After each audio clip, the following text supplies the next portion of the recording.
Hi.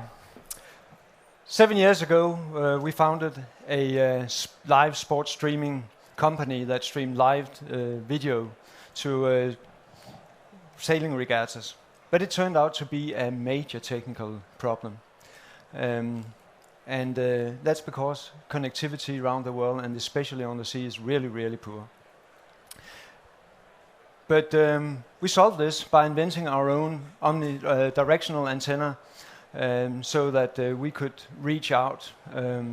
And on the journey when we developed, we found out that we were not the only one having this problem.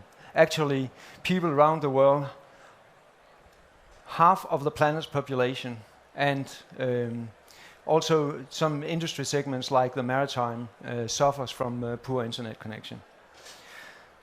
But during the journey, we found out that this business might be much more attractive than live streaming. So we switched all our activities to development of directional mobile antennas.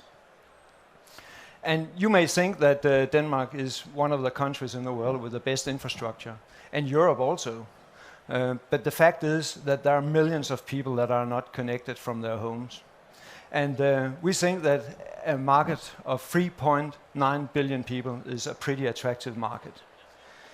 So normally when you have a device like a phone or a smartphone or other device like you use to go on the internet, it will have a omnidirectional antenna. And that means that it sends and receives 360 degrees because it doesn't know where the mast that it is connected to is positioned. Our device uses a directional antenna, and that means that you should imagine that we are turning and we are scanning the network to find the mast with the best possible combination of signal, speed and capacity, providing you with the best quality connectivity. And in addition to the features with the directional antenna, we developed a number of functionalities.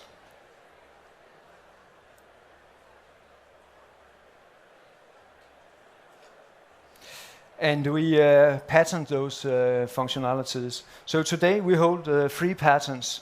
On top of the patents, the device. Yeah, okay. The device are built from industrial grade components. That means that it can work in -20 to +80 degrees. That means that it can sit outside all year round. It is enclosed in a waterproof cabinet. And the mounting is prepared for installing on a standard tube. So we are currently in mass production, and the product is commercially available.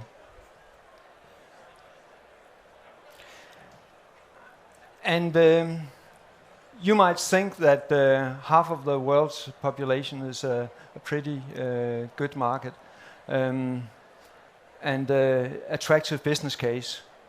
But you might not think that it is attractive enough for you to invest in. But then imagine that instead of digging all the cables into the ground and erecting new masts, our solution can bring people online with just our solution. And why is that? When you think of Denmark, for instance, the 4G network is supported by 15,000 masts.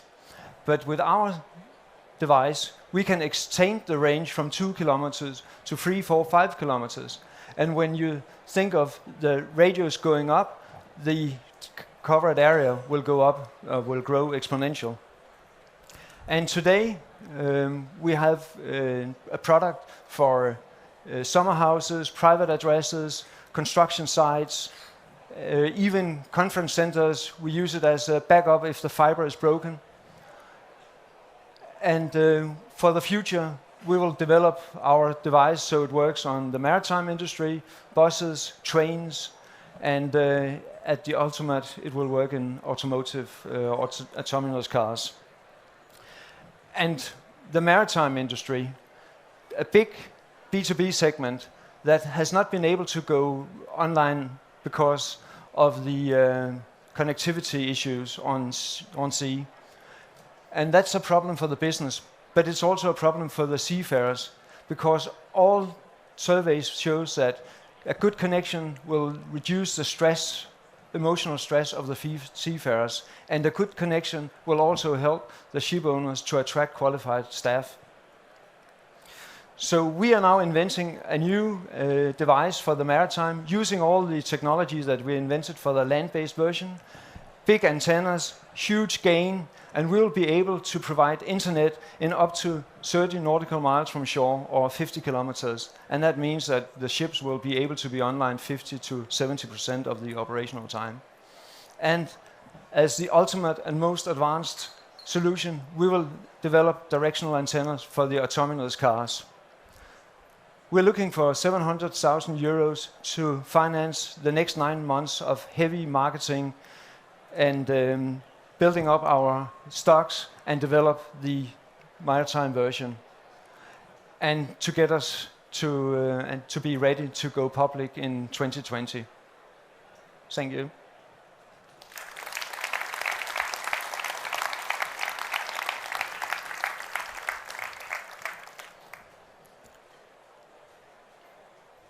Brilliant. We have probably time for one question from the audience. So if you want to quickly put anything you haven't put into Slido, put it in now, or shout. Why not use satellites? Why not use satellites was the question. Because the capacity of a satellite solution is somewhere between 3 and 6 megabytes. And that will be only enough for a very basic, you can say, business. Great. Any other questions we want to put in Slido? Anyone burning question they want to shout, and I'll play back for the audience? Beautiful. You answered all the questions in your pitch very clearly. Huge round of applause, please. Amazing. Yeah, don't forget that. That seems pretty key. Can I take the clicker? Thank you. Brilliant. Next up, we have another unbelievable startup. This time, I feel like you are going to stamp and whoop and cheer as requested. Please, please, please. So give it up for High Caliber. They're very high caliber. Caliber. Whoop, whoop. Thank you. Thank you. Hi, everybody. In 2016, one of the largest banks in America suffered a massive reputation crisis when news broke that they were mishandling customer data.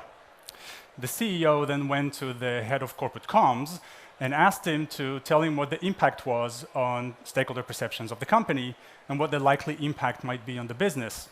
He also asked what kind of actions the business needed to take in order to repair the reputational damage. The chief communication officer did not have the data to answer these questions. Their social media monitoring did not represent the most relevant stakeholder groups like customers and regulators, so they had to commission a research study. That was expensive and it was slow. So by the time results came back, they had lost precious time, and the results themselves could not be compared to the situation pre-crisis, because such a study did not take place pre-crisis. The results also couldn't point out which actions they needed to take to repair the damage. As a result of all this, the bank did not take the right corrective actions following the crisis, and today, 3 years later, it's still suffering. It lost billions of dollars in government fines, in regulatory constraints, and in customer churn. My name is Shahar, and I founded Caliber 3 years ago to solve these kind of problems, which I've seen time and again in the 20 years that I spent in the brand and reputation world. And my name is Vlad. I am a co-founder and CEO of Caliber. And as a market research professional, I have witnessed similar phenomena several times. Actually, in the many years Shahar and I spent in the industry, we have noticed that companies increasingly struggle to manage their reputation and win trust and preference with their stakeholders. This typically happens because people who deal with corporate communications in these companies lack efficient tools to understand perceptions of the people surrounding the companies, their key stakeholders. They either use traditional market research, which is very expensive and infrequent. Alternatively, we can use social media listening tools that only focus on a very limited online audience and therefore provides data which is very inaccurate. and more importantly, the types of insights they get are rarely very actionable. Caliber is a B2B SaaS platform that surveys all stakeholders and helps communication professionals make informed decisions and win trust and preference of their key people, key stakeholders. We're cheaper, faster, and more reliable compared to other solutions, and the type of insights we generate cover all stakeholders, are timely, and are actionable. This is the only platform that has been developed with corporate communication professionals as end users in mind, using proprietary methodology and technology. We are not another market research tool. We are not a social media listening platform. We interview thousands of real people every day, instantly analyze the data, and visualize it on a user-friendly dashboard. Communication professionals can then use the dashboard to track perceptions of any of their key stakeholders anywhere in the world at any given point in time. They can understand what impacts reputations of their companies and make informed decisions that help build trust, preference, and improve financial results of their companies. Okay, the slides have a mind of their own and they keep jumping. Sorry about that. But we launched this platform 2 years ago here in Denmark. Since then, we signed up some of the largest Danish companies as subscribers. We built up annual recurring revenues of over 300,000 euro, and so far, no churn. We are bootstrapped, we are profitable, but now we want to grow beyond Denmark. We estimate that expanding into several key European markets can grow our revenues up to approximately 15 million euro within the next few years. In order to do that, we are looking now for external partners who can help us invest in marketing and sales. Last year, companies around the world spent around $12 billion to generate insights that can help them manage brand and reputation, but still most of them failed to build trust. In today's world, with increasing corporate scrutiny, increasing influence of stakeholders, we believe this expenditure is going to grow significantly. Companies are going to have to do a lot better in managing their reputation. The tools that they use today, social media monitoring, the old tools of commissioning research studies, are just not going to be good enough. Caliber is here to help companies address this new reality and to build a world where businesses are more trusted and more trustworthy, and everyone can benefit from that. Thank you.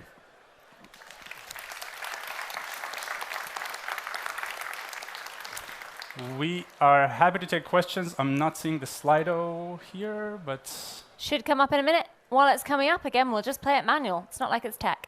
Who wants to shout a question? I'll play it back so everyone can hear it. Who's got good lungs? What are you going to use the investment for? Oh, there you go. We intend to use the investment primarily for marketing and sales activities in those key European markets that we identified. In the first hand, there are 3 markets that we identified as priority markets for the next year and a half. And we need to use the money both to hire salespeople, but also to invest in marketing. Some of the money is also going to go for improvement to the technology platform, but that's a small portion of it. Any other questions? burning questions? Yeah. We have time for one more. Yep. Sorry? Do you have a cloud provider for your expansion plans? Oh, you're pitching. No, so the platform that we use, of course, we have cloud services that host the platform that we have right now, and the platform is scalable. So right now, the platform is handling research in about 20 plus countries, and it has room for expansion beyond that. So right now, we're sorted. Fantastic. Huge round of applause, please. Thank you very much. Thanks.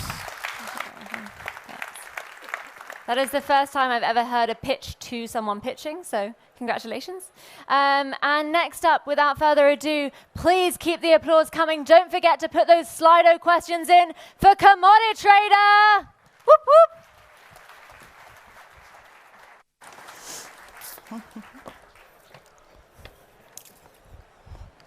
Hi, everyone.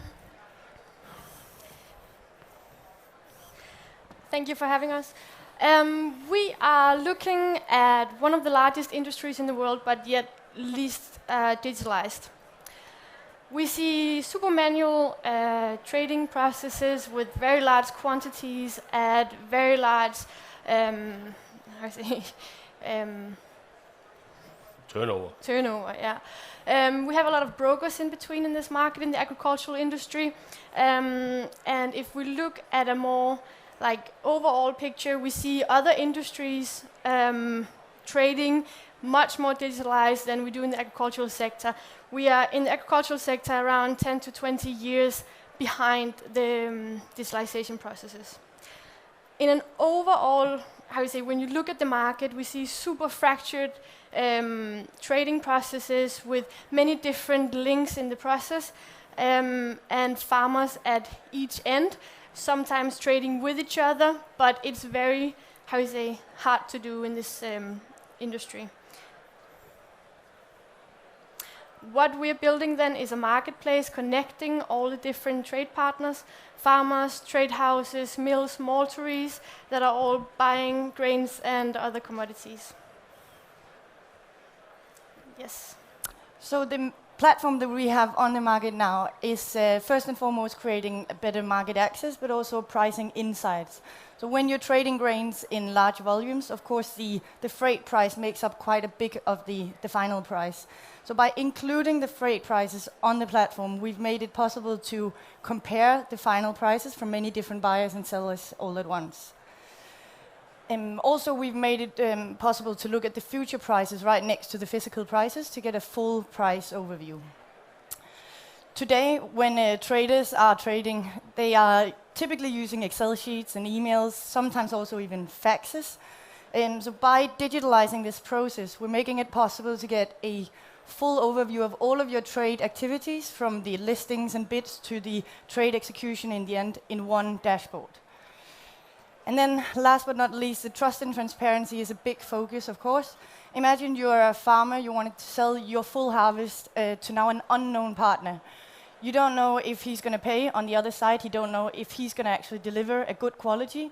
So our user reviews and credit ratings is creating a new basis for market intelligence in this industry. More than just the trading functionalities, we've also introduced some new services that have never been seen before to the individual farmer at least.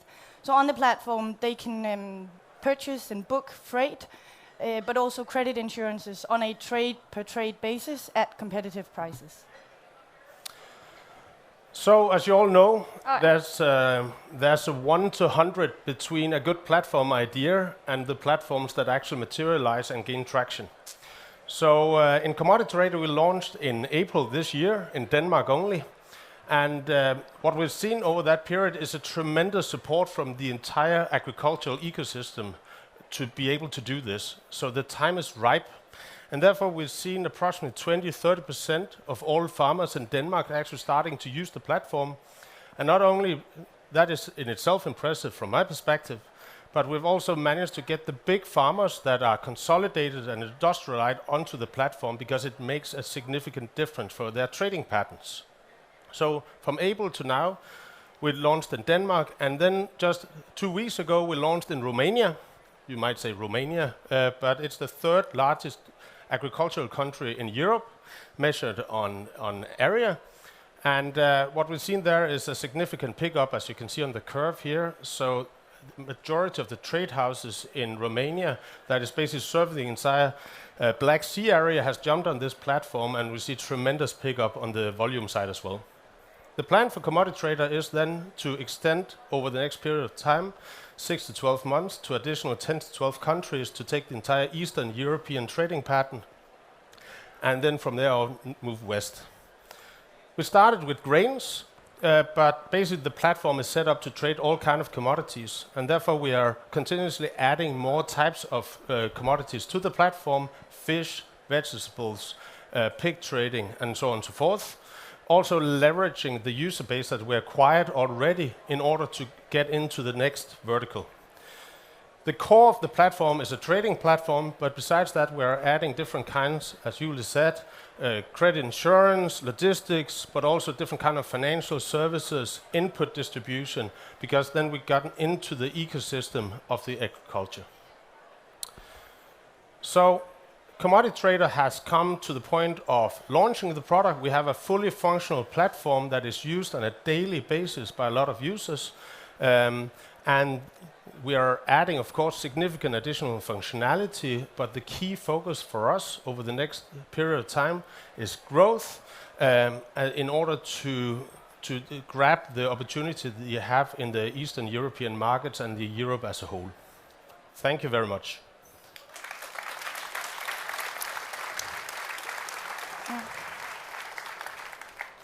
Any questions for this?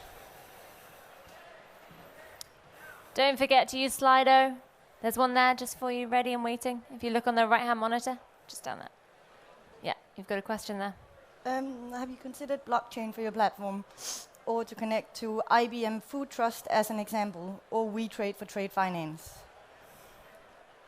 We've absolutely considered blockchain, but I don't think, as we're trying to revolutionize sort of the farming and trading in the farming industry, I think we'll start there rather than jumping on a still fairly new technology. You could also add that traceability is a big theme that we believe is here to stay and will, of course, increase, also supported by significant regulatory requirements coming up on this. Our belief is, whether it's blockchain or not, that if we manage to connect the direct manufacturer in the end all the way to the end of the demand side, then we also have a see-through funnel through the supply chain that enables more direct traceability from farm to dinner table. Fantastic. Huge round of applause, please. Thank you. Brilliant. Thank you so much. Cool. Keep it coming. This one I need to be loud because it is for a company called Loudstand. Please give up for Loudstand. Whoop, whoop. Thank you. Hi, everyone. My name is Alberto, and I'm a co-founder and CMO at Loudstand, the first 100% fan-focused sports analytics company out there. Now, if you hang on for 5 minutes, I'm going to explain to you how, by building the biggest database on fan opinion, we're unlocking football clubs' potential to generate tremendous amount of revenue. Otherwise, they've just been sending to waste all this year. This is Danish Superliga last year. Attendance. How many people went to the stadium? If we look at it closely, we understand that only 3 teams out of 14 made it over 50% of their stadium capacity for the whole season. Well, this brings the Danish Superliga average citizen attendance to 40%. This means 1.5 million empty seats every year, which, depending on how you're selling these tickets, represents an annual revenue loss of 23 up to 60 million euros only. We're talking only friendlies. We're not talking Champions League. We're not talking championship round. We're not talking any domestic cups. Just the regular season of the Danish Superliga. Now, why does this happen? Well, for the past year and a half, we've been traveling a lot, meeting up with several football clubs. Some of them eventually became partners. And we understood that a lot of these clubs, they don't have a basic CRM. They don't have a basic database to track their fan base. A lot of them still just keep track of their fan opinion through social media. Now, what makes Loudstand an especially interesting project is not so much the fact that the market size of football last year only in Europe went up to 30 billion euros, but the asset we're dealing with here, and that's the sports fan. As Michael Jordan once said, if you love the game, nobody can take that from you. And what that represents is loyalty. Because if we're talking customer-client here, then a football fan is not like any other customer. Because let's face it, I'm selling shoes, and my competitor's selling shoes. If they drop their prices, what's likely to happen is that I'm going to lose a customer to my competitor. Now, doesn't matter how big is the discount or the offer you have to give to a fan on a jersey or on a scarf or on a ticket, there's no chance they're going to switch their teams just because of that. It's a lifetime relationship times 3.5 billion. Half of the world population is a football fan. So we launched Loudstand app, an interactive platform where we invite football fans to come and take part of their club's daily lives. Now, this happens to several features, like you suggest your own starting 11, you vote on the man of the match, you agree or disagree with the coach substitution. And moreover, as a fan, the more you engage, the closer you get to get rewards from your football club. On the flip side, these clubs can actually, for the first time, have a better insight on who their fan base is, communicate with them better, and establish better relationship with their fans. It's a win-win situation.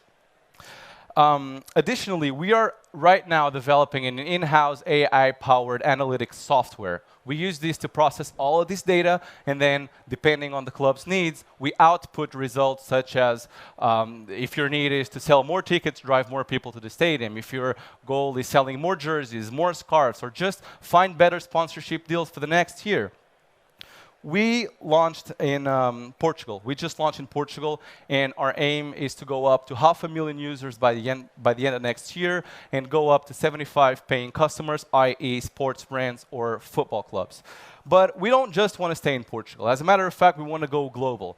Remember the 20 to 60 million euros I was telling you that only in the regular season of the Danish Superliga were being lost? Imagine if we just take the app as it is, in Portuguese, and launch it in Brazil. We hit a population of over 200 million people, a population where one club has more followers than all the population of Scandinavia combined, literally. Or if we just release this kind of magic in Spain, France, Germany, the UK, Denmark, it goes beyond the roof. Now, I'm very lucky to have a super strong team with me. Our CEO managed to contact over 30 football clubs just this year, and our CTO, Esben, was able to develop this app in less than 6 months. So if, like us, you believe in the power of technology to enhance the magic of football, no matter if you're a sponsor, football fan, if you're a sports club or a sports brand, I'm sure Loudstand is the place for you to be. Thank you very much.